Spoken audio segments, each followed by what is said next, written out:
CDP paper কীভাবে এই শেষ মুহূর্তে কীভাবে তোমরা তার ফাইনাল রিভিশনটা দিবা।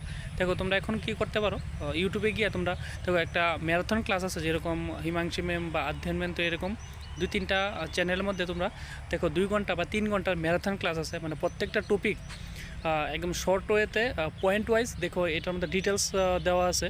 ডিটেলস বলতে মেন পয়েন্টগুলো দেওয়া আছে, সেই ভিডিওগুলো একবার দেখে নিতে পারো।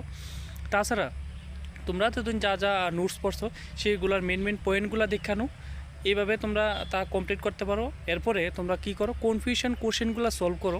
এবং সিডিপি পেপারটা কিন্তু দেখো পুরা যে এক্সামের মধ্যে সিডিপি পেপারটা কিন্তু বেশি ওয়েটেজ রাখে।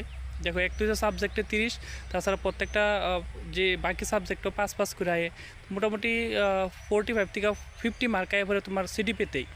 তো সিডিপির উপরে তোমরা খুব জোর দাও এবং সিডিপির কোশ্চেনগুলো তোমরা এলিমিনেট করার চেষ্টা করো, মানে অপশানগুলো। আর তোমরা কোশ্চেন যখন সলভ করবে তোমরা সেটা আন্ডারলাইন করে তোমরা সলভ করো কোশ্চেনগুলো। এবং এখন শুধু স্পিডের উপরে সময় দাও।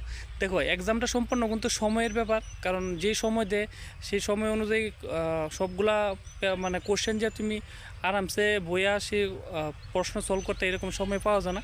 এখানে সময়ের উপরে মানে স্পিড দো কোশ্চেন, খুব ফাস্ট ওয়েতে কোশ্চেনগুলো সলভ করো, যেন খুব তোমার যে সময়টা দেয় 2.5 ঘন্টার মধ্যে যেন তোমরা সিডিপি পেপার থেকে শুরু করে বাকি সব পেপার যেন সলভ করতে পারো এবং ওএমআরও ফিল আপ করতে পারো। সেইভাবে তোমরা একটু এখন শুধু একটু মানে টেকনিক ইউজ করো যে কীভাবে তুমি পেপার সলভ করবা, এই বিষয়গুলো এখন নজর দাও।